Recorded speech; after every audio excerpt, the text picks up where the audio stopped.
हमने 3 हिस्से पढ़ लिए, आज छोटा सा हिस्सा और है, उसको और पढ़ लेते हैं। मैंने कल लास्ट क्या पढ़ाया था? हमारे हाथ से दिल्ली चला गया, हमारे हाथ से अवध चला गया, हमारे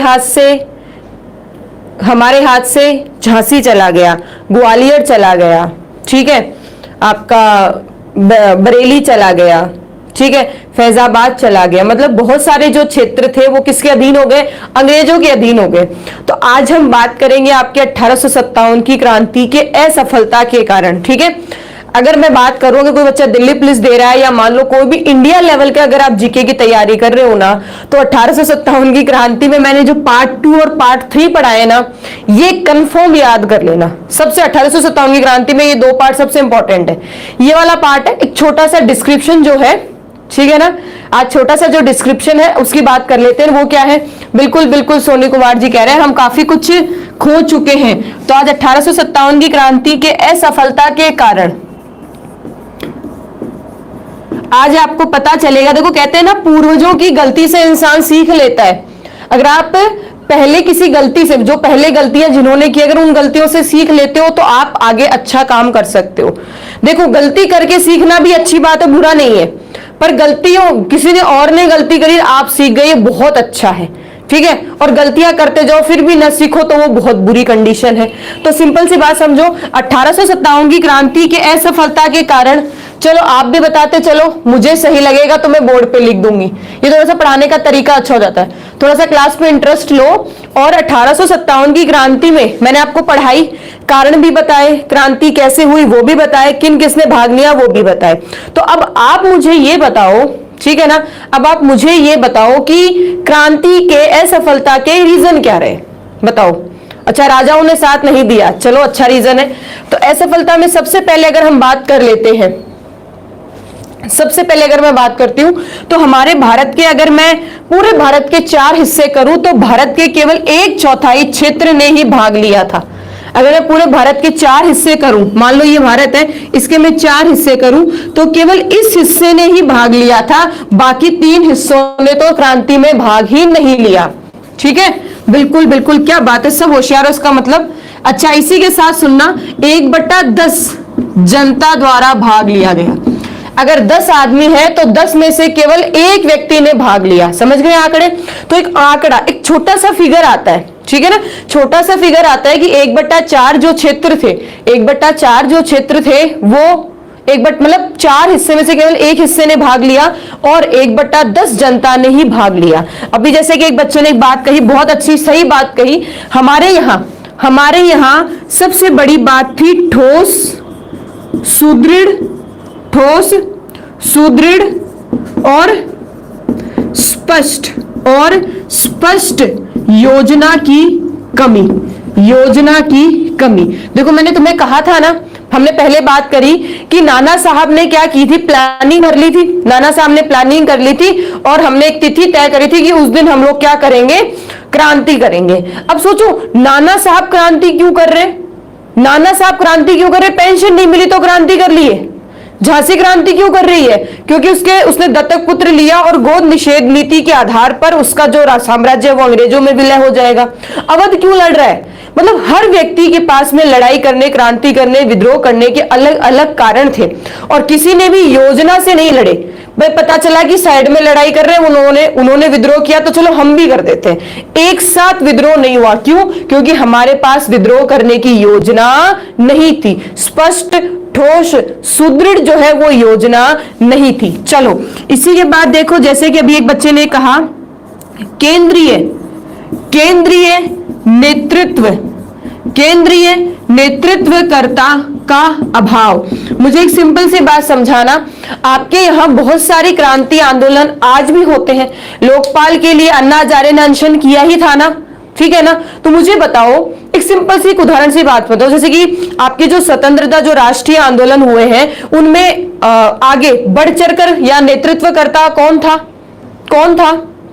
महात्मा गांधी थे। स्वतंत्रता में देखे महात्मा गांधी थे, लोकपाल बिल में देखा जाए तो आपके अन्ना हजारे थे। तो बात को समझना है, यहां बात क्या समझनी है आपको कि हमारे पास में जब भी कोई क्रांति करते हो, कोई विद्रोह करते हो या किसी चीज की मांग करते हो, तो एक ऐसा सुदृढ़, योग्य, मजबूत और शक्तिशाली, जरूरी नहीं है पावर इससे हाथों में हो, शरीर में हो, यहां से चाहिए। नेतृत्व करने वाला जो व्यक्ति होता है, जो लीडर करता है, जो लीड करता है, जो पूरे उसके पीछे जितनी भी जनता होती है ना उसको चलाते हैं। देखो महात्मा गांधी अगर आप देखते तो कितना दुबला पतला सा शरीर, दुबला पतला सा शरीर, पर ताकत कहां थी? यहां थी। तो नेता जो होता है उसके पास ताकत यहां चाहिए, बाजुओं में नहीं चाहिए, क्योंकि भाई जो व्यक्ति उसके साथ है वो लड़ेंगे। तो हमारे यहां बहादुर शाह जफर जो थे, उन्हें अपने पर्सनल लाइफ में भी देखा जाए तो निजी जीवन में भी युद्ध करने का कोई अनुभव नहीं था। ठीक है, तो हमारे यहां एक केंद्रीय नेतृत्वकर्ता का अभाव, एक योग्य नेतृत्वकर्ता, एक योग्य लीडर हमारे पास में नहीं था। ठीक है, घनश्याम अत्यधिक आयु होना इसके पीछे रीजन नहीं है, सबसे बड़ा रीजन क्या है? ये अगर ये है ना तो मैं कह सकती हूं बड़ा सा बड़े अन्ना हजारे, क्या दम था उनमें, शरीर दुबला पतला है, परंतु अनशन के आधार पर उस व्यक्ति ने न जाने कितनी तो भीड़ इकट्ठा की, कितना समर्थन उन्होंने इकट्ठा किया केवल इसके बदले। आप देखेंगे बहुत सारी क्रांति, बहुत सारे कार्य केवल इससे हुए हैं, शरीर से नहीं हुए। तो ताकत कहां चाहिए? इसमें चाहिए। महात्मा गांधी के पास ताकत कहां थी? यहां थी। और यहां से ये जो ताकत थी वो मुख से, मतलब वो बोलकर लोगों को इतना ज्यादा प्रभावी कर लेते थे कि एक व्यक्ति के पीछे पूरी की पूरी भारत चल पड़ी थी, पूरे के पूरे भारत के लोग चल पड़े थे। अगर इस 1857 की क्रांति में हमें महात्मा गांधी या हमारे यहाँ और भी बहुत से, अकेले महात्मा गांधी ही नहीं है, बहुत से अन्य अगर और भी बहुत सारे ऐसे सुदृढ़ नेता, जैसे राष्ट्रीय आंदोलन में हम लोग पढ़ेंगे, काफी व्यक्तियों के नाम पढ़ेंगे, अगर ऐसे सुदृढ़ मजबूत नेतृत्व करने वाले अगर हमें पहले मिल जाते तो 1857 की क्रांति विफल ही नहीं होती। तो सबसे बड़ी बात क्या थी? नेतृत्व करता नहीं था। देखो क्या हुआ, झांसी में लड़ रहे हैं तो झांसी की रानी नेतृत्व करता हो गई, अवध में लड़ रहे हैं तो अवध की बेगम नेतृत्व करता हो गई, कानपुर में लड़ रहे हैं तो नाना साहब हो गए। मतलब क्या हुआ, जिस क्षेत्र में लड़ रहे हैं उस क्षेत्र का व्यक्ति है वो नेतृत्व कर रहा है, एक मुख्य लीडर नहीं है। वरना पूरे भारत में क्रांति होती और एक लीडर जो है ना, एक ऑर्डर, एक आदेश से पूरे क्षेत्र पर, देखो उस बात को समझना, अंग्रेजों के पास में, आगे मैं पढ़ाऊंगी, अंग्रेजों के पास में रेल है, डाक व्यवस्था है, तो क्या करते थे, मान लो यहां क्रांति हुई, एक बात समझना, अगर मैं कहती हूं यहां क्रांति होती है, भारत के इस क्षेत्र में क्रांति हुई, तो रेल व्यवस्था से मद्रास से यहां सैनिक पहुंच गए, ठीक है, यहां डाक व्यवस्था के थ्रू यहां सैनिक पहुंचा दिए, और हमारे यहां नाना साहब जो हैं वो कानपुर में अकेले रह गए, इधर जो है झांसी अकेली रह गई, ठीक है, इधर झांसी की रानी अकेली रह गई, बात समझो, इधर आपके अवध है ये अकेला रह गया, इनकी सहायता कोई नहीं कर पाए। पर अंग्रेज जो है वो जीतने के पीछे सबसे बड़ा रीजन क्या था? नेतृत्व करने वाला व्यक्ति अंग्रेजों के पास में एक ही था। अलग अलग देखे ना, अलग अलग नेता नहीं, नेता एक होना चाहिए, ठीक है ना। अच्छा और बताओ, नेतृत्वकर्ता का अभाव। अच्छा इसी के साथ अभी आप कह रहे थे ना मैडम शिक्षित वर्गों ने भाग नहीं लिया, बेटा शिक्षित वर्गों ने, हमारे यहाँ बहुत सारे जो वर्ग हैं, शिक्षित नहीं और भी बहुत सारे वर्ग हैं जिन्होंने भाग नहीं लिया था। जैसे कि बहुत सारे वर्गों द्वारा भाग नहीं लिया गया। कौन कौन से वर्ग थे जिन्होंने भाग नहीं लिया? व्यापारी, जो उच्च दर्जे के व्यापारी थे ना भाई, देखो छोटे छोटे, मैंने तुम्हें बताया ना, छोटे जो व्यापारी हैं वो तो खत्म हो चुके हैं बच्चों, बता ना, लघु उद्योग, कुटीर उद्योग तो खत्म हो गए, छोटे उद्योग बचे ही नहीं। जो बड़े उद्योग थे ना, ठीक है ना, जो बड़े उद्योग थे, बड़े व्यापारी थे, केवल वही बचे थे, केवल वही बचे थे, तो व्यापारी वर्ग ने भाग नहीं लिया। चलो प्लस इसके साथ जो शिक्षित वर्ग थे उन्होंने भाग नहीं लिया, प्लस शिक्षित होने के साथ कोई उभरता वर्ग जिसे कहते हैं उच्च दर्जे का वर्ग, प्लस जमींदार, प्लस जमींदार। अब बात को समझो, इन्होंने भाग ही नहीं लिया। क्यों नहीं लिया? क्योंकि ये कहते थे कि ब्रिटिश, मतलब ब्रिटिश शासन जो है भारत में आधुनिकीकरण लेकर आएगी, भारत का विकास करेगी। ये अंग्रेज या सॉरी ये जो राजा है या जो अन्य व्यक्ति हैं जो भारतीय हैं, ये अपना विकास नहीं कर सकते।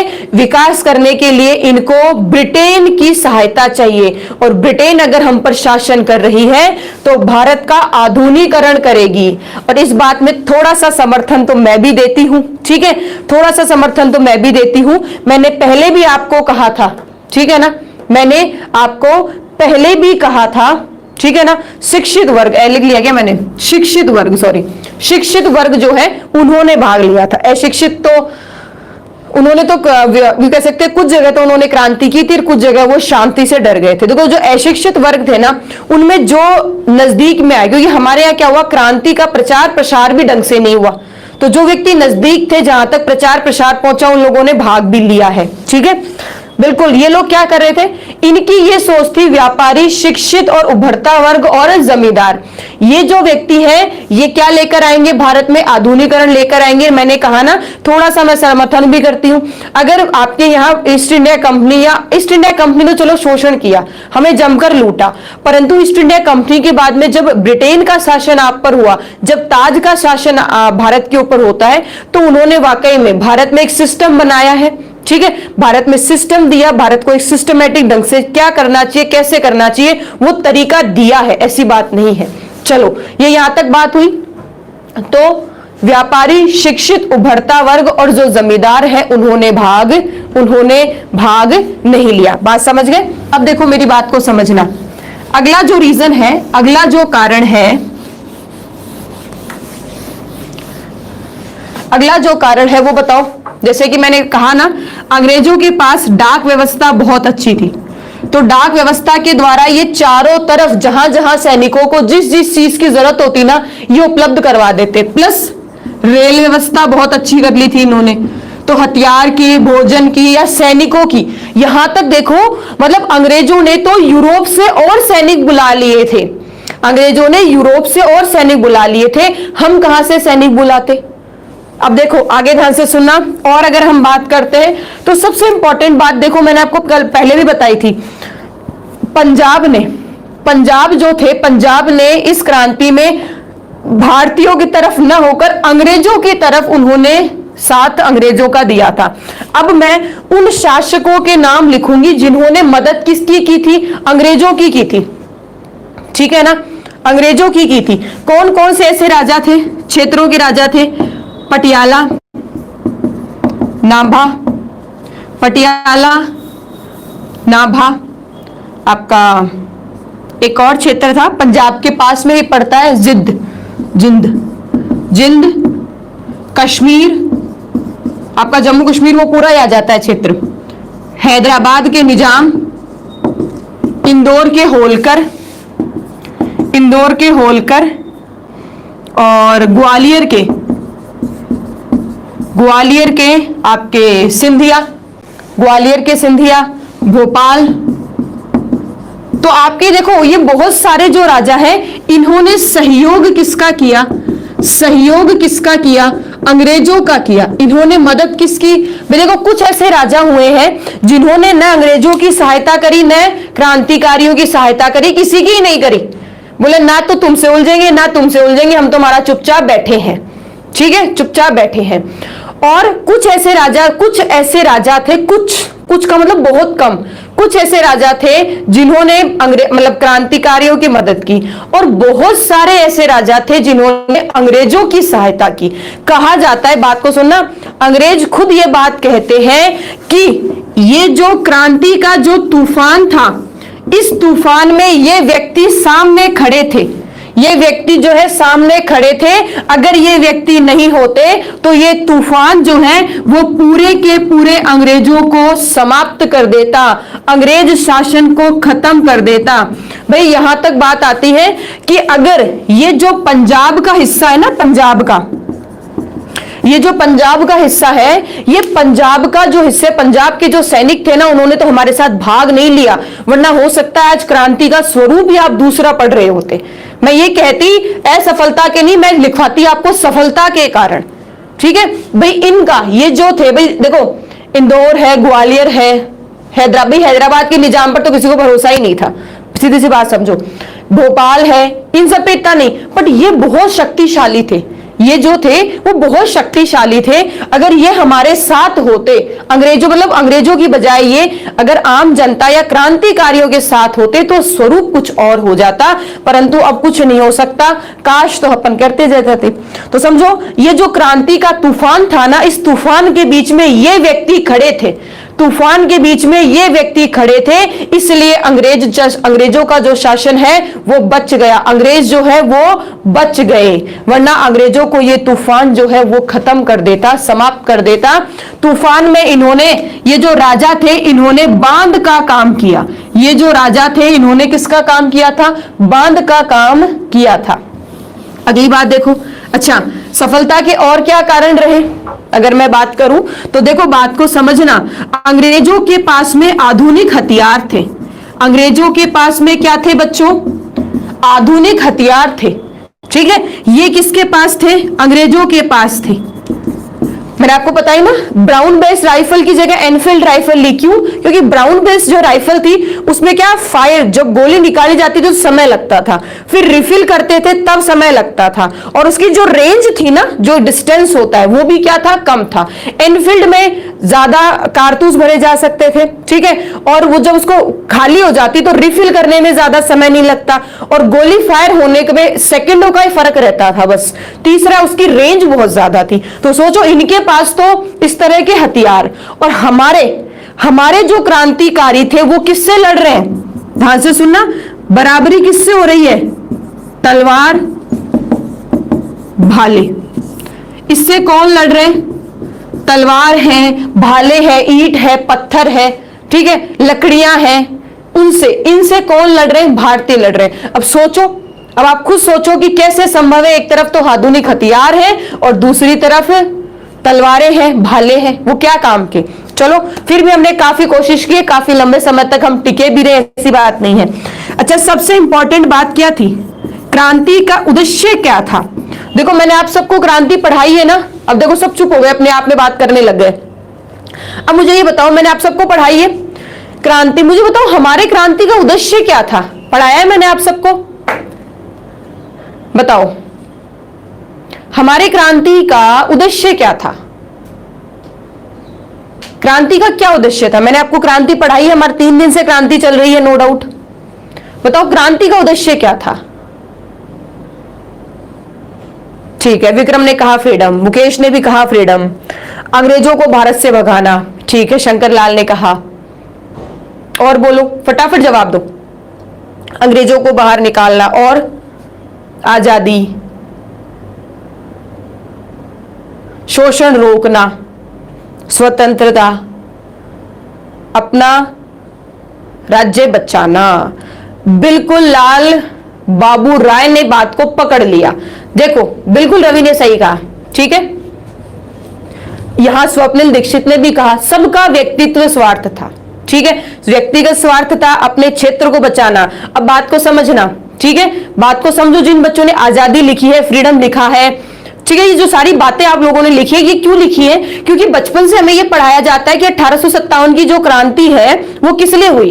देखो, चीजों को इंटरेस्ट के साथ पढ़ो, मजा आएगा तुम्हें पढ़ने में। 1857 की क्रांति, बचपन से क्या पढ़ा? आजादी आजादी आजादी। मुझे एक सिंपल सी बात बताओ, मंगल पांडे ने आजादी के लिए लड़ी थी क्या?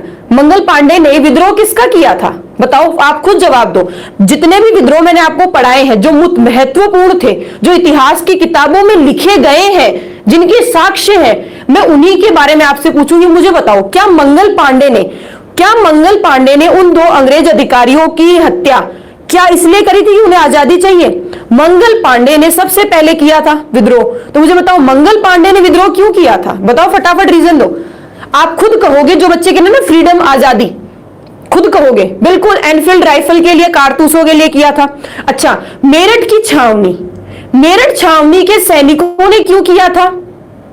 मेरठ छावनी के सैनिकों ने क्यों किया था? क्योंकि भेदभाव हो रहा था।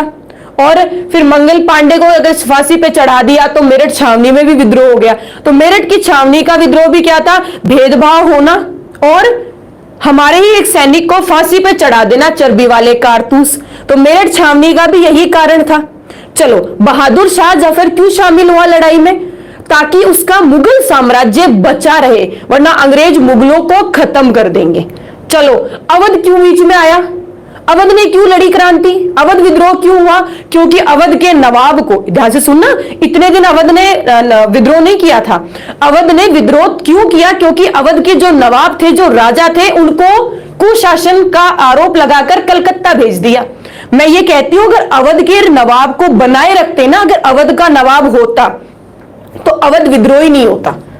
अवध जो है 1857 की क्रांति में भाग ही नहीं लेता। अवध ने क्यों लिया? क्योंकि उसका पर्सनल रीजन था। अच्छा, झांसी की रानी, अगर हम लक्ष्मीबाई की बात करें, किसी भी चीज को प्लीज दिल पर मत लेना, मैं आपके जो सम्मान है, आपकी जो भावनाएं हैं, उनको ठेस नहीं पहुंचाना चाहती हूं। अब आप सोचो, झांसी की रानी लक्ष्मीबाई रानी है। लक्ष्मीबाई जो है उन्होंने क्यों लड़ा? भाई अगर उनका पुत्र, बात को ध्यान से सुनना, अगर उनका पुत्र उस गद्दी पर बैठ जाता तो भी वो छोटे मोटे जो अंग्रेजों के जो शासन या आदेश जो है वो उनको झेल लेती, वो भी क्रांति नहीं करती। अपने पुत्र को, अपने साम्राज्य को बचाए रखने के लिए, अपने दत्तक पुत्र को गद्दी पर बिठाने के लिए उसने ये युद्ध किया है।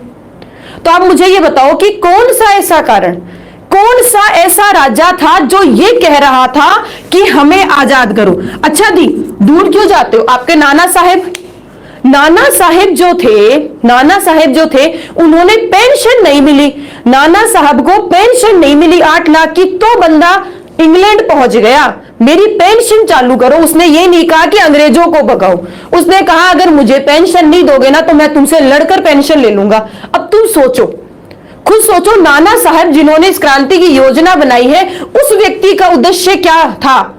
पेंशन प्राप्त नहीं हुई तो अंग्रेजों से बदला लेना, तो अंग्रेजों को खदेड़ना। तो आप खुद सोचो, एक सिंपल सी बात सोचो, मेरी बात को सिंपल सी बात समझना। आपने हमेशा क्रांति को यही पढ़ा, आजादी आजादी आजादी आजादी, है ना? आज सही चीजें समझ में आई। क्रांति जो है, जैसे स्वप्निल ने सही कहा, व्यक्तिगत स्वार्थ था सब व्यक्तियों का, ठीक है? क्या जफर थे, क्या नाना साहब थे, क्या झांसी की रानी थी, क्या आपके असम से मणिराम दत्त थे, और आपके क्या बरेली से आपके खान बहादुर थे, ठीक है? सबका व्यक्तिगत फायदा था। अच्छा, इसी में आपने से रवि ने, एक विक्रम है, एक बच्चे ने क्या कहा था कि मैडम अपने राज्य को बचाना, बिल्कुल सही कहा, अपने राज्य को बचाना उनका उद्देश्य था। अंग्रेजों को उस राज्य से खदेड़ देना, अंग्रेजों की शक्तियों को सीमित कर देना, अंग्रेजों को भगाना उद्देश्य नहीं था। अगर अंग्रेज भाग जाएंगे तो व्यापार कैसे होगा, व्यापार नहीं होगा तो पैसे कैसे मिलेंगे? एकमात्र उद्देश्य था अंग्रेजों पर नियंत्रण करना, और नियंत्रण करने से उनके ऊपर से टैक्स निकालना। अंग्रेजों को भगाना उद्देश्य नहीं था, ये कभी नहीं रहा। तो बात समझ गए हमारे? तो अब बुरा मत मानना, क्योंकि 1857 की क्रांति को तुमने बचपन से लेकर इतने बड़े हो गए और हमेशा एक ही चीज पढ़ी। क्या पढ़ी? आजादी के लिए हमारे यहाँ क्रांति हुई है, आजादी के लिए हमारे यहाँ क्रांति हुई है। मैंने तुम्हें क्रांति का एक दूसरा रूप दिखा दिया। तो हमारे यहाँ क्रांति का जो सबसे बड़ा रीजन था वो क्या था? उद्देश्य न होना। हमारे पास में एक आदर्श, ठीक है, एक आदर्श मतलब एक तरह से एक आदर्श या एक अच्छा उद्देश्य, बड़ा उद्देश्य, एक समान उद्देश्य किसी के पास नहीं था। आदर्श या कह लो या एक सम्मान जो होता है ना, इक्वल। आप सोचो, अच्छा मुझे बताओ, आप पढ़ोगे ना अभी नेशनल मूवमेंट पढ़ेंगे हम लोग। अब मुझे ये बताओ, जो आपके ये राष्ट्रीय आंदोलन है, इसमें हम लोग सफल क्यों हो पाए? क्योंकि बिल्कुल, आप ध्यान से सुनना, मैं जब राष्ट्रीय आंदोलन आप लोगों को पढ़ाऊंगी तो राष्ट्रीय आंदोलन में आपको सभी व्यक्तियों के पीछे एक ही रीजन मिलेगा, हमें आजादी चाहिए। हर व्यक्ति, जितने भी सम्मेलन हुए ना, कलकत्ता आपके या लाहौर अधिवेशन जो भी हुए, सब में एकमात्र उद्देश्य, हमें आजादी चाहिए, हमें आजादी चाहिए। वहां आपके राष्ट्रीय आंदोलन के द्वारा आपको आजादी मिली, ठीक है? एक लंबा समय तो लगा, पर आपको आजादी मिली। क्यों? क्योंकि उस वक्त सभी व्यक्तियों के पास एक ही उद्देश्य था, और वो था आजादी।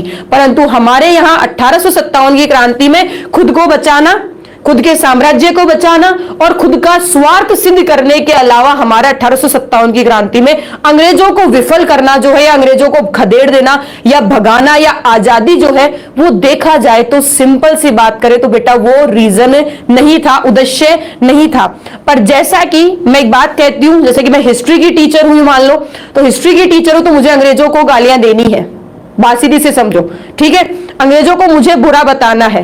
अंग्रेजों के पास एक यूनिटी, एक ही चीज आदेश थे कंपनी जो थी उसे कोर्ट ऑफ बोर्ड और आपके बोर्ड ऑफ कंट्रोल जो थे ना, उनसे एक आदेश मिला था, एक आदेश मिला था कि हमें भारत से अपना कंट्रोल हटाना नहीं है, पूरा फोकस भारत पे रखो, कुछ भी करो। उनके पास एक नेता, ध्यान से सुनना, एक नेता, एक आदेश और एक उद्देश्य था तो अंग्रेज जीत गए। हमारे पास न एक नेता, न कोई आदेश देने वाला और न कोई एक उद्देश्य, इसलिए हम हार गए। अब अगर सिंपल सी बात सोचो, तुम दिल्ली पुलिस भी दे रहे हो, राजस्थान पुलिस भी दे रहे हो, एनटीपीसी भी दे रहे हो, पटवार भी दे रहे हो, रिट भी दे रहे हो, आरएस भी दे रहे हो, और मान लो बहुत सारी एग्जाम हो, सारी दे रहे हो, तुम्हें क्या लगता है, क्या लगता है संभव है? नहीं बेटा, कहीं ना कहीं तुम्हें एक बार टारगेट होना पड़ेगा। जैसे कि अभी सुनने में आ रहा है कि नवंबर में राजस्थान पुलिस की एग्जाम होनी है, सुनने में आ रही है एक छोटी सी बात, तो बच्चा राजस्थान पुलिस पे टारगेट हो जाएगा। बेटा नवंबर दिसंबर में दिल्ली पुलिस भी है, तब क्या करोगे?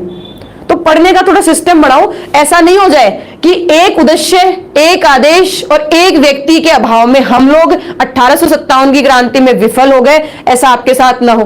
टारगेट बहुत सारे रखो, मैं मना नहीं करती, मैं सबको कहती हूं सारे फॉर्म भरो, पर तैयारी जो है ना, तैयारी कहते हैं ना, षड्यंत्र, प्लानिंग करना, वो योजना बहुत ज्यादा जरूरी होती है। अगर देखो हर क्षेत्र में अगर अलग अलग नेतृत्व करने वाला व्यक्ति होता तो भी कोई दिक्कत नहीं थी, हम हारते नहीं, ठीक है, परंतु प्लानिंग इंपॉर्टेंट होती है। हमने प्लानिंग बिल्कुल भी नहीं करी थी और हमारी एकता में तो कमी थी। बात समझ गए? मेरी बात को समझ गए? तो अब आगे से कभी ना थोड़ा सा ध्यान रखना, कभी कहीं किसी को पढ़ाओ या किसी के साथ बैठो ना, तो एक छोटी सी बात को हमेशा डिस्कस और दिमाग में रखना कि 1857 की क्रांति में आजादी का जो रीजन था ना, वो कहीं भी देखने को नहीं मिलता है। मैंने आपको राजनीतिक, सैन्य, धार्मिक, न जाने कितने कारण बताए बेटा, कहीं भी मैंने उसमें ये कहा आजादी। राजनीतिक कारण, आपके राजनीतिक कारण, आपके धार्मिक कारण, या आप मान लो आपको कोई भी पढ़ाता है और वो ये कहता है कि 1857 की क्रांति आजादी के लिए हुई, तो उसी से पूछ लेना कि सर बताओ आजादी किस कारण में आती है? राजनीतिक कारण में आएगी, सैन्य कारण में आएगी, धार्मिक कारण में आएगी, या चर्बी वाले कारतूस में आएगी? बताओ। मंगल पांडे भी जो शहीद हुए, उन्होंने भी आजादी के लिए नहीं लड़ी है वो लड़ाई, उन्होंने इसलिए लड़ी क्योंकि वो चर्बी वाले कारतूस के खिलाफ थे, वो उन्हें नहीं चाहिए थे। अगर मान लो अंग्रेजों ने मंगल पांडे की बात मानते हुए चर्बी वाले कारतूस हटा दिए होते तो मंगल पांडे भी जो है वो विद्रोह और क्रांति नहीं करते। तो बात समझ गए मेरी बात को? आजादी रीजन नहीं था मुख्यतः। पॉइंट यहां से क्लियर होता है? तो ये आपके असफलता के कारण रहे। तो अब असफल हो गए, पर जैसे कि मैंने तुम्हें पहले भी एक बार कहा था कि हर सिक्के के दो पहलू होते हैं, पहले भी कहा है ना, एक सिक्के के दो पहलू होते हैं ना, तो वैसे ही ध्यान से सुनना, वैसे ही ध्यान से सुनना, सिक्के का ये पहलू कहता है कि भारतीय हार गए और ईस्ट इंडिया कंपनी जीत गई। ये सिक्का क्या कहता है? भारतीय हार गए, ठीक है ना, भारतीय हार गए, ईस्ट इंडिया कंपनी जीत गई। बोले ठीक है जी, कोई दिक्कत नहीं है। दूसरा, सिक्के का दूसरा पहलू कहता है कि हमारे यहां ईस्ट इंडिया कंपनी के शोषण के खिलाफ थे, ईस्ट इंडिया कंपनी को भगाना चाहते थे, ईस्ट इंडिया कंपनी को भगाना चाहते थे, ईस्ट इंडिया के कंपनी के शोषण के खिलाफ थे, ठीक है, परंतु आप इसको करने में सफल हुए। बात को ध्यान से सुनना, ईस्ट इंडिया कंपनी जीती तो सही, परंतु जीत कर भी उसने क्या हासिल कर लिया? उसको तो जाना फिर भी पड़ा। भाई ईस्ट इंडिया कंपनी जीती, परंतु जीत कर भी उसने कुछ हासिल नहीं किया, जीत कर भी उसको जाना पड़ा। बात समझ गए? तो सिक्के के दो पहलू हैं, यहां हम हारे भी हैं तो यहां हम जीते भी हैं। बात समझ गए? यहां हारे भी हैं और हम यहां जीते भी हैं। ध्यान से सुन ली बात को? तो दुख मत करो कि 1857 की क्रांति में हम हार गए। हाँ, 1857 की क्रांति से पहले हम ईस्ट इंडिया कंपनी के अधीन थे। किसके अधीन थे?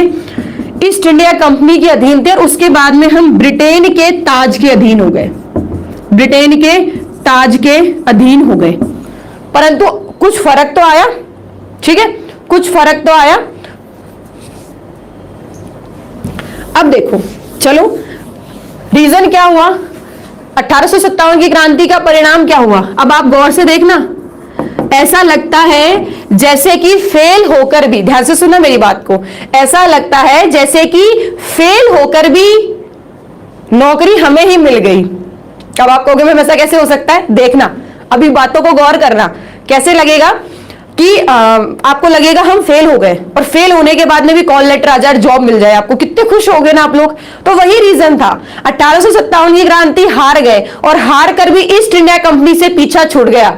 एक तरह से खुशी की बात थी। तो हुआ क्या, बात को ध्यान से सुनना। 1857 की जो क्रांति हुई, हुआ क्या था, 1857 की क्रांति में इतनी बर्बरता थी, इतनी क्रूरता थी, ठीक है, इतनी दयनीयता थी, लोगों को तोप से बांधकर, तोप के गोले से बांधकर उड़ा दिया। सोचो कितना खतरनाक, न जाने कितने निर्दोष व्यक्तियों को फांसी पे चढ़ा दिया। क्यों? क्योंकि अपना डर बनाने के लिए। होता नहीं है क्या, क्लासेस में जैसे टीचर है, बच्चे बदमाशी कर रहे हैं, बहुत सारे बच्चे बदमाशी कर रहे हैं, टीचर क्या करेगा, किसी एक बच्चे को पकड़ेगा और धड़ाधड़ धोएगा उसको। अब उस एक बच्चे को पीटाई देखकर बाकी जो क्लास के बच्चे, 50 बच्चे बैठे हैं, वो चुप हो जाएंगे कि भाई मास्टर जी बहुत बुरा ठोकते हैं, हमें भी ठोकेंगे। यही होता है ना। तो वैसे ही अंग्रेजों ने क्या किया, एक गांव में अगर मान लो पूरा गांव विद्रोह कर रहा है, तो गांव के 5 जो प्रमुख व्यक्ति हैं उनको पकड़कर फांसी दे दी। तो गांव के बाकी लोग चुप हो गए, अरे बोले ये क्या हो रहा है, तोपों से उड़ा दिया, जला दिया, ठीक है, जला दिया, काट दिया, सोते सोतों को मार डाला। तो हमारे यहां बहुत ज्यादा बर्बरता, क्रूरता फैल गई। और जब इसकी बात ध्यान से सुनना, जब इस पूरी घटना की बात कहां जाती है, कहां जाती है, ईस्ट इंडिया कंपनी की महारानी के पास। देखो हमारे यहां कैसी चेन थी, महारानी ने कोड ऑफ डायरेक्टर्स और बोर्ड ऑफ कंट्रोल की स्थापना कर रखी थी कि भाई आप लोग जो है, ये कंपनी व्यापार करने गई है, आप लोग इसकी ध्यान रख लेना। तो ये जो थे, ये इसका ध्यान रखते थे। महारानी का सीधा संपर्क कंपनी से नहीं होता था, ये सारा काम कंपनी करती थी। अब भारत के अंदर कंपनी थी, भारत के अंदर कौन थी, ईस्ट इंडिया कंपनी थी। ये सारा काम करती और बदले में कुछ पैसा, ध्यान से सुनना, अगर ये 100 रुपए कमा रही है तो महारानी को केवल 0.5 देती थी। एक छोटा सा मैंने उदाहरण बताया आपको, ठीक है, ये इतना ही देती थी। अब महारानी को तो पहले तो पता नहीं चला, बाद में ईस्ट इंडिया कंपनी जब इस 1857 की क्रांति की पूरी घटना कहां पता चली, ब्रिटेन के संसद में पहुंची। कहां पहुंची, ब्रिटेन के संसद में पहुंची। अब सोचो, अगर यहां बैठे, भारत में बैठा मोदी जी है प्रधानमंत्री, इसको पता चले कि मैंने एक कंपनी को भेजा था, मैंने कंपनी को भेजा श्रीलंका कि भाई तुम व्यापार कर लेना और बदले में मेरे को व्यापार का कुछ हिस्सा दे देना। अब कंपनी यहां कमा रही है 1000 रुपए और हमारे मोदी साहब को दे रही है 10 रुपए, तो क्या मोदी साहब को बर्दाश्त होगा क्या? बिल्कुल ही बर्दाश्त नहीं होगा, ठीक है, बिल्कुल ही बर्दाश्त नहीं होगा। तो यहां जब महारानी को यह पता चला कि ये जो कंपनी है ये तो गड़बड़, छोड़ो गड़बड़ से भी बड़ी गड़बड़ कर दी, मतलब ये इतना पैसा कमा रही है कि कैलकुलेटर में 0 खत्म हो जाए। ध्यान से सुनना, इतना पैसा कमा रही है कि कैलकुलेटर में 0 खत्म हो जाए, मुझे कुछ भी नहीं दे रही है। अरे बोले ये क्या हो रहा है? बोले मैडम जी कुछ नहीं कर सकते। अब होता क्या है, इस कंपनी को तो वापस बुला लिया, कंपनी अपने जीत का जश्न मना रही है, हम जीत गए, हम जीत गए, हम जीत गए। ध्यान से सुनना, कंपनी अपना जश्न मना रही है जुलाई 1858 को। मैंने आपको कहा था ना 1857 की जो क्रांतियां हैं वो लगभग हर जगह खत्म हो गई थी। जुलाई 1858 तक लगभग सारी क्रांतियां जो थी, विद्रोह था, वो दबा दिया।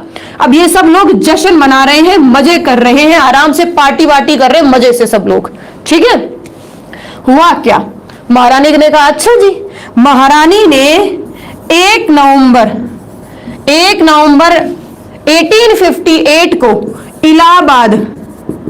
इलाहाबाद दरबार में, ठीक है, इलाहाबाद दरबार में घोषणा करवा दी लॉर्ड कैनिंग से। गवर्नर जनरल थे ये भारत के, तो लॉर्ड कैनिंग से घोषणा करवा दी। और कैनिंग को क्या कहा कि देख ईस्ट इंडिया कंपनी का है तू तो। बोला हाँ। बोले काम करेंगे, मैं तेरे को वाइसराय बना दूंगी, तू मेरा काम करेगा। अब बोले बिल्कुल मैडम जी, आप जो कहोगे वो करेंगे हम लोग, आप तो महारानी हो हमारी। बोले काम कर, इलाहाबाद दरबार में जा और इलाहाबाद दरबार में जाकर ये घोषणा कर दे कि ईस्ट इंडिया कंपनी का शासन होता है समाप्त और अब पूरे भारत के ऊपर ब्रिटेन की महारानी का शासन चलेगा और वो महारानी तुम्हारे ही आम जनता के हितों की रक्षा करेगी, ठीक है। जैसे कि एक राजा करते हैं वैसे ही मैं आपके आम जनता जो है उनके हितों की रक्षा करूंगी। आपको जिन चीजों से समस्या थी उन सभी चीजों का, समस्याओं का निपटारा होगा। गोद निषेध नीति है, आप जैसे हड़प नीति, गोद निषेध नीति, सहायक संधियां वगैरह, ये सारी चीजें हम कर देंगे खत्म और सब मिलकर शासन करेंगे। तो ये जब इलाहाबाद दरबार में ये घोषणा हुई तो ईस्ट इंडिया कंपनी की पार्टियां हो गई बंद और ईस्ट इंडिया कंपनी को लगा ये क्या हुआ, जीत कर भी हार हमारी हो गई, जीत कर भी हार ईस्ट इंडिया कंपनी की हो गई और ईस्ट इंडिया कंपनी को भारत से जाना पड़ा। और 1 नवंबर 1858 से भारत में ब्रिटेन की महारानी विक्टोरिया का शासन प्रारंभ हो गया। बात समझ में आ गई? हाँ या ना? हाँ बिल्कुल भाई। कैनिंग साहब ने घोषणा करी है तो कैनिंग साहब किसके साइड हो गए? देखो पहले तो कैनिंग साहब थे कंपनी के साइड, ईस्ट इंडिया कंपनी के साइड, और जैसे ही पाला बदला तो आपके कैनिंग साहब ने भी पाला जो है वो बदल लिया और बदलकर कहां चले गए? वायसराय के पास पद पे चले गए। और वायसराय के पद पर सबसे पहला वायसराय लॉर्ड कैनिंग थे और सबसे अंतिम गवर्नर जनरल भी कौन थे? लॉर्ड कैनिंग ही थे। डन? बात समझ में आ गई? बिल्कुल। अब बात समझना, इसी इलाहाबाद में ये जो घोषणा हुई थी, इलाहाबाद में ये जो घोषणा हुई थी बच्चों, इसी को, ठीक है, इलाहाबाद में जो घोषणा हुई थी इसी को भारतीय स्वतंत्रता का, ध्यान से सुनना क्या लाइन कह रही हूं, भारतीय स्वतंत्रता का मेघना कार्टा कहा जाता है। इसलिए एग्जाम में कभी भी क्वेश्चन देखो कि भारतीय स्वतंत्रता का मेघना कार्टा किसे कहा जाता है, तो इलाहाबाद दरबार में जो महारानी द्वारा घोषणा की गई थी उसी घोषणा को भारतीय स्वतंत्रता का मेघना कार्टा कहा जाता है। बात समझ में आई? हाँ या ना? क्योंकि मैंने रफली बनाया इसको मेरा मेन मोटिव रहता है हिस्ट्री को थोड़ा सा इंटरेस्टिंग करके पढ़ा दूं, तुम सोचो, थोड़ा मैं सोचूंगी, फैक्ट्स मैं दूंगी, सोचना तुम, विचार अपने रखना, हम दोनों आपस में पढ़ लेंगे।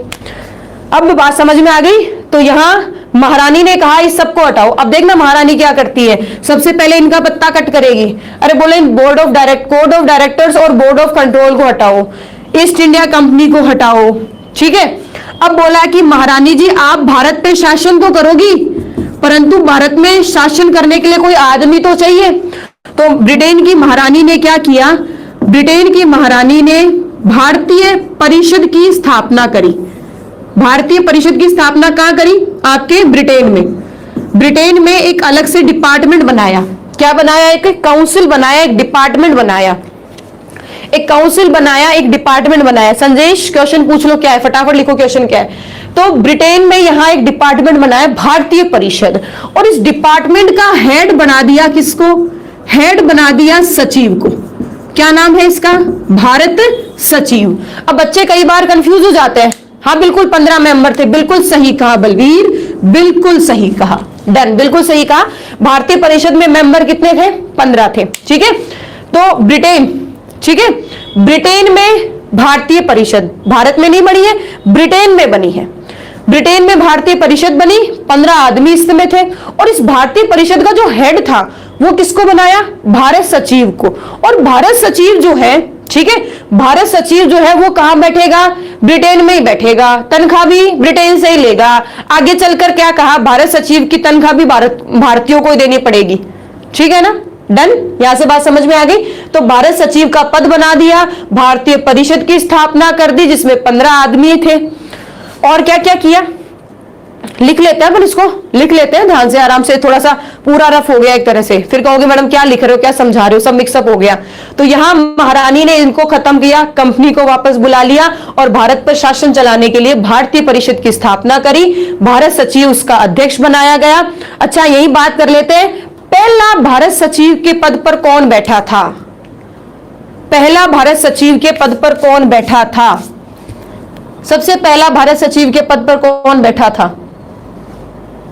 बताओ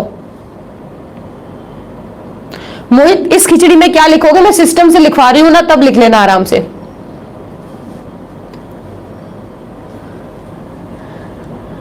बताओ सबसे पहला कौन था?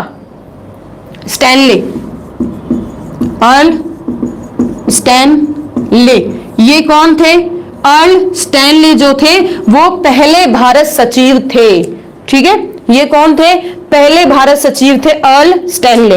बाकी मैंने तुम लोगों को पॉलिटिकल साइंस में अधिनियम पढ़ाए बेटा जी, उन अधिनियमों में सारी खिचड़ी पक रखी है। पकड़ने का मतलब क्या? सब कुछ सिस्टम बना रखा है, सारी चीजें मैंने बता रखी हैं। तो अर्ले स्टैनले जो थे वो पहले, ठीक है, वो पहले भारत सचिव थे। बात समझ में आ गए? सब खिचड़ी हो गई, रुक जाओ अब 1 मिनट, थोड़ा सा ढंग से लिख दूं मैं, ताकि जो बच्चे नोट्स बना रहे हैं, पढ़ रहे हैं साथ साथ में, उनको थोड़ा सा कन्वीनियंट रह जाए क्या लिखना है, क्या पढ़ना है, कैसे पढ़ना है। अब देख लो एक बार परिणामों में सबसे पहला परिणाम ये हुआ कि 1 नवंबर 1858 को, 1 नवंबर 1858 को इलाहाबाद दरबार में,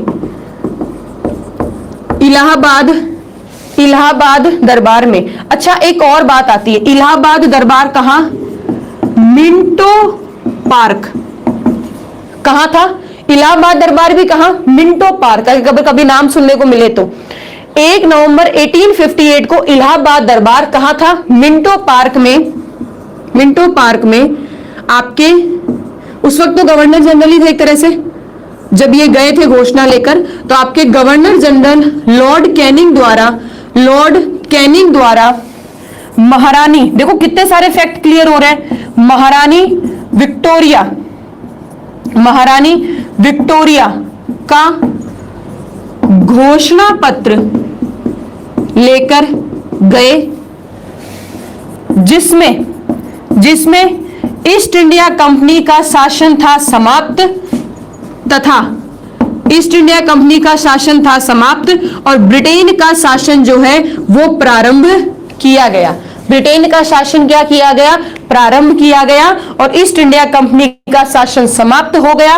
तो बात को गौर से सुनना, इसी घोषणा पत्र को भारतीय स्वतंत्रता का मेग्ना कार्टा कहा जाता है। मेग्ना कार्टा कहा जाता है। ये पहली बात हो गई, ये पहली बात हो गई। पहले सारी चीजें हिस्ट्री के फॉर्म, मतलब एक स्टोरी के फॉर्म में समझाई थी आप लोगों को। तो पहली तारीख याद रखनी है, पहली चीज। दूसरा दरबार याद रखना है। तीसरा मिंटो पार्क, मिंटो ना दिमाग की बत्ती जलाओ, मिंट, ठीक है ना, दिमाग की बत्ती जलाओ, कहते ना मिंट खाता, मतलब क्या नाम है उसका, नाम भूल गई मैं, दिमाग की बत्ती जलाओ, ठीक है ना। तो मिंट पार्क मतलब वहां हमारे दिमाग की बत्ती जली, इलाहाबाद दरबार। तो उस वक्त तो गवर्नर जनरल ही थे, बाद में जैसे घोषणा हुई, घोषणा होने के बाद ये वायसराय बन गए थे। तो गवर्नर जनरल कैनिंग ने घोषणा करी, तो घोषणा करने वाला कौन? कैनिंग। महारानी कौन? विक्टोरिया। और ताज का शासन हो गया प्रारंभ, और घोषणा को क्या कहा जाता है? भारतीय स्वतंत्रता का मेग्ना कार्टा। ये यहां तक बात क्लियर हो गई, ठीक है ना। क्या नाम है? जेठाराम। ये मेग्ना कार्टा कहां से आया था? महारानी के पास से आया था, और महारानी कहां थी? ब्रिटेन में थी, मेरे पास नहीं थी, ठीक है। ये मेग्ना कार्टा कहां से आया था? ये मेग्ना कार्टा महारानी के पास से आया था, और महारानी कहां थी? ब्रिटेन में थी। पॉइंट यहां से क्लियर हो गया। तो ये आपका मिंटो पार्क में हुआ था। चलो, ये पहला परिणाम हुआ। और क्या फायदे हुए? दूसरा इससे फायदा ये हुआ, गवर्नर जनरल का पद बदलकर क्या बन गया? वायसराय बन गया, और ये वायसराय पूरे भारत पर कंट्रोल करेगा, और इसको और ज्यादा शक्तिशाली बनाया गया। आप यूं कह सकते हो ये वायसराय एक तरह से ऐसे था जैसे कि भारत में प्रधानमंत्री नहीं है क्या, उस तरह था। ये वायसराय सारी सूचनाएं देता था भारत सचिव को, ठीक है। ये जो वायसराय था सारे आदेश भी कहां से लेता? भारत सचिव से लेता, और सारी जो सूचनाएं हैं वो भी किसको देता? भारत सचिव को देता। तो महारानी, कभी एग्जाम में क्वेश्चन देखो, महारानी और वायसराय, महारानी बैठी है ब्रिटेन में, वायसराय है भारत में, इनके बीच में कड़ी का काम कौन करता था? इनके बीच में कड़ी का काम सचिव करता था। वायसराय सचिव को बता देता, सचिव महारानी को बता देता। महारानी के आदेश वायसराय, महारानी, यहां महारानी भी है, प्रधानमंत्री भी है, संसद भी है, सभी होते थे, ठीक है, ये आदेश देते किसको? भारत सचिव को, और भारत सचिव आदेश किसको देता? वायसराय को। बात समझ गए? चलो, ये तो पहला। दूसरा कारण ये था, गवर्नर जनरल का पद बदलकर वायसराय हो गया। वायसराय का नाम ही नहीं बदला, इसको और शक्तियां भी दी, ठीक है ना, और शक्तियां भी दी हैं, कंट्रोल इसका बढ़ गया। एक तरह से भारत का प्रधानमंत्री है ना, उस तरह से वायसराय का पद हो गया, और भारत सचिव से आदेश लेता था, और भारत सचिव को भारत से संबंधित जो भी सूचनाएं थी वो ये क्या करता था? देता था। अच्छा, तीसरा अभी अपन ने पढ़ लिया, भारतीय परिषद की स्थापना की गई। भारतीय परिषद की स्थापना की गई, जिसमें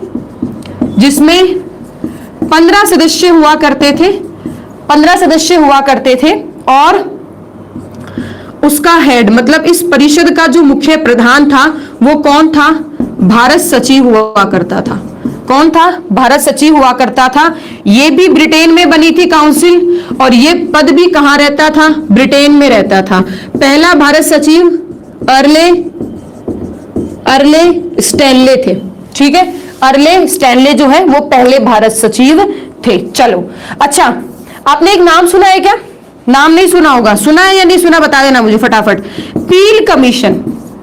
नहीं सुना तो अब सुन लो, एग्जाम के अंदर अच्छा क्वेश्चन तैयार करेगा, किताबों में भी कम मिलता है और टीचर्स भी कम डिस्कस करते हैं इस पॉइंट को। मुझे ये बताओ सुशील, 15-20 मिनट रुक जाओ, टॉपिक पूरा कर ले, फिर क्वेश्चंस के जवाब दे दूंगी। पील कमीशन का नाम सुना है? नहीं सुना। पील कमीशन, अच्छा ये तो सुना होगा कि हमारे पास पहले सिस्टम क्या था अंग्रेजों का? 5 सैनिक, 5 भारतीयों पर एक अंग्रेज सैनिक। ये तो मैंने खुद ने पढ़ाया था आपको, ठीक है ना, ये तो मैंने खुद ने पढ़ाया था। 5 अंग्रेज भारतीय सैनिकों के ऊपर एक अंग्रेज सैनिक, ये था ना। फिर इस रेशो को चेंज किया था। देखो क्या हुआ था, बात को समझना। पील कमीशन के द्वारा सैन्य व्यवस्थाओं का पुनर्गठन किया गया। सैन्य व्यवस्थाओं का क्या किया गया? पुनर्गठन किया गया, ठीक है ना। सैन्य मतलब पील कमीशन ने क्या किया था? सैन्य व्यवस्थाओं का पुनर्गठन किया। क्या किया? बात समझना। जो सेना में उच्च अधिकारी के पद होते हैं ना, सेना में उच्च अधिकारी पदों पर भारतीय नहीं होंगे, पहली शर्त। जो सेना में उच्च अधिकारी पद होंगे उस पर भारतीय नहीं होंगे। अच्छा, दूसरी क्या थी? जो तोप खाने हुआ करते थे ना, अंग्रेजों के जो तोप खाने हुआ करते थे, उन तोप खानों में किसी भी भारतीय सैनिक की नियुक्ति कभी भी नहीं होगी। वे डर तो गए थे अंग्रेजों की, न जाने कितने हथियार हम लोगों ने लूट लिए थे, कितनी तोपें जो है हमने बर्बाद कर दी थी। देखो हुआ क्या था, अंग्रेज सैनिक भी हम होशियार तो बहुत है ना भाई, भारतीय सैनिक जो है वो होशियार तो बड़े ही है। हथियार जो थे वो उठा सकते थे तो उठा के ले आए, तोप जो थी वो उठा नहीं सकते थे, लेकर नहीं जा सकते थे, तो क्या किया? तोपों को तोड़ के आ गए। वो होता नहीं कि न तेरी ना मेरी, तो कम से कम किसी की नहीं होगी। तो तोप ला नहीं सके तो अंग्रेजों को भी नहीं मिलनी चाहिए तोपों के लाभ, तो तोप तोड़ के आ गए थे, ठीक है ना। तो पील कमीशन था, पील कमीशन ने सैन्य पुनर्गठन किए थे। सेनाओं की जो स्ट्रक्चर था, जो सेना होगी वो किस तरह क्या काम करेगी, भारतीय कितने होंगे और कितनी क्या रेशो रहेगा, ये रेशो उसमें ध्यान रखना। उच्च जो अधिकारी थे उन पर, उच्च सेना में उच्च अधिकारियों में भारतीय नहीं होंगे, ठीक है, भारतीय नहीं होंगे। और तोप खानों में भी भारतीय नहीं होंगे, तोप खाने जो होंगे उनमें भी भारतीय सैनिक नहीं होंगे। अच्छा, तीसरा रीजन इसमें यह था कि भारतीयों का पहले रेशो था 5:1, 5 भारतीय 1 अंग्रेज। इस रेशो को बदल दिया, कहा 2 भारतीय प्लस 1 अंग्रेज। क्या किया? 2 भारतीय प्लस 1 अंग्रेज। अब 3 आदमी, मान लो 6 आदमी है तो 6 में से 4 तो होंगे भारतीय, ठीक है, 4 तो होंगे भारतीय और 2 होंगे अंग्रेज। तो रेशो बदल दिया, 2:1। हाँ, इस रेशो में एक बात और ध्यान रखना, मद्रास प्लस बंबई। एक बात गौर से सुनना मेरी बात को, मैंने आपको यह भी बताया ना कि मद्रास है, बंबई है। आप देखो जितने भी साउथ के एरिया है ना, जैसे निजाम वाला था, हैदराबाद है, आपका मैसूर है, आपका कलकत्ता है, आपका इधर मराठों के आसपास का जो एरिया, मतलब भारत में है ना, क्रांति तो हुई बेटा, परंतु क्रांति में ये जो हिस्सा है ना क्रांति का, यहां इसने भाग नहीं लिया। क्रांति में क्या किया इन्होंने? क्रांति में भाग नहीं लिया इन्होंने, बहुत कम। मतलब आप देखोगे ना, इस तरफ के एरिया में भाग ही नहीं लिया किसी ने। तो हुआ क्या, ये मद्रास तो अंग्रेज समझते थे हमारा खुद का है, परमानेंट है, ठीक है, और ये जो बंबई था ये तो परमानेंट ऑलरेडी था, क्योंकि क्या हुआ था, दहेज में दिया हुआ था, याद आ गया ना। पुर्तगालियों ने हमारा बंबई अंग्रेजों को दहेज में दिया है, शादी में दहेज में लेन देन हो रहा है, ठीक है। हालांकि दहेज प्रथा आज तो प्रतिबंधित है, गलत है दहेज लेना और देना पर उस वक्त दहेज दिया था। तो ये अंग्रेजों के पास, ये ईस्ट इंडिया कंपनी, ये ईस्ट इंडिया कंपनी। तो क्या किया इन्होंने, मद्रास और बंबई में जो सैनिक थे ना, उनका रेशो 5:2 था, मतलब 5 भारतीय 2 अंग्रेज। इस रेशो को उन्होंने बनाए रखा था, इसमें कोई परिवर्तन नहीं किया, परंतु बाकी पूरे भारत में जो रेशो था ना, वो ये था 5:1। इसको बदलकर क्या कर दिया, 2:1। बात समझ में आ गई। तो ये आपका परिणाम रहा। अब देखो और क्या रीजन रहे, अच्छा और भी क्या फायदे रहे। महारानी ने जब घोषणा करी थी, देखो गौर से सुनना मेरी बात को, महारानी ने जब घोषणा करी तो उन्होंने एक बात और कही। महारानी ने यह कहा, ठीक है, कौन से नंबर का है जो भी है देख लेना आप। महारानी ने यह भी कहा कि आपके यहां जो धार्मिक मुद्दे हैं, मतलब धर्म को लेकर भी थे ना, सती प्रथा, पुनर्विवाह वगैरह लेकर, ठीक है, इनके कारण भी हुआ। ईसाइयों का धर्म प्रचार जो है इन्होंने बंद करवा दिया, कम करवा दिया था, ठीक है।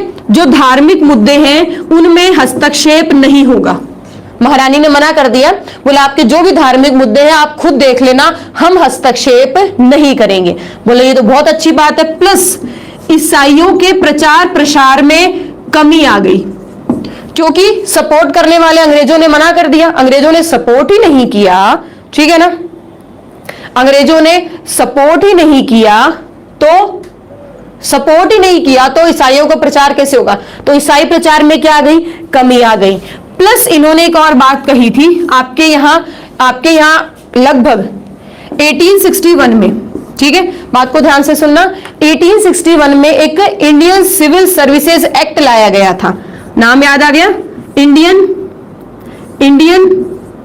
Civil services act, Indian civil services act 1861।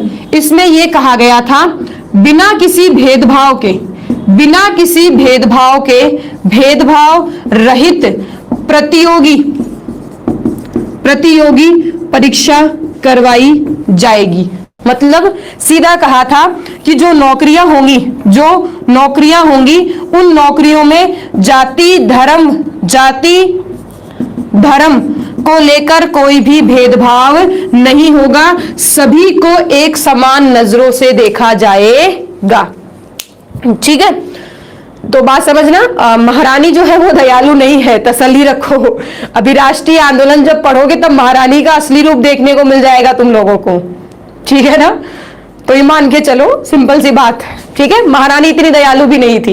ये एक्चुअल में क्या होता है, जब अंग्रेजों, भाई उस वक्त भी मान के चलो ईस्ट इंडिया कंपनी को तो वापस बुला लिया, तो कंपनी नाराज हो गई, कंपनी जो है वो ब्रिटेन की महारानी से नाराज हो गई, क्योंकि उसे वापस आना पड़ा, जीत कर भी हार का मुंह देखना पड़ा, तो वो नाराज हो गई। तो उन्हें डर था महारानी को कि कल को अगर ये भारतीय भड़क गए तो मेरा वहां अभी तक शासन जमा भी नहीं है, मेरे आदमी वहां भारत में पहुंचे भी नहीं है, अगर उससे पहले, ठीक है, उससे पहले अगर ये विद्रोह कर लेते हैं वापस तो बहुत बड़ी गड़बड़ हो जाएगी, और हो सकता है इस बार ईस्ट इंडिया कंपनी भारतीयों का साथ दे। इसलिए क्या महारानी ने ना सारे ऐसे पॉइंट्स आप लोगों को दिखाए कि आम जनता खुश हो गई कि वाह भाई वाह, हार कर भी हम तो जीत गए, मौज हो गई, मजे हो गए, ठीक है। बात समझ गए। तो यहां तक पॉइंट क्लियर होता है।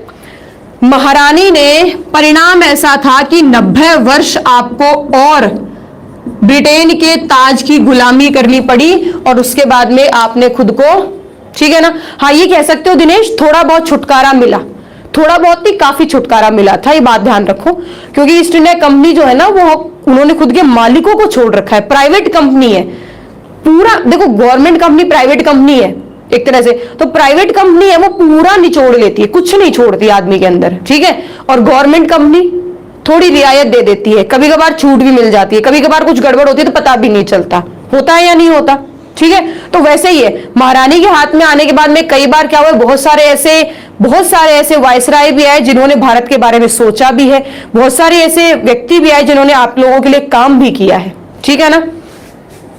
डन।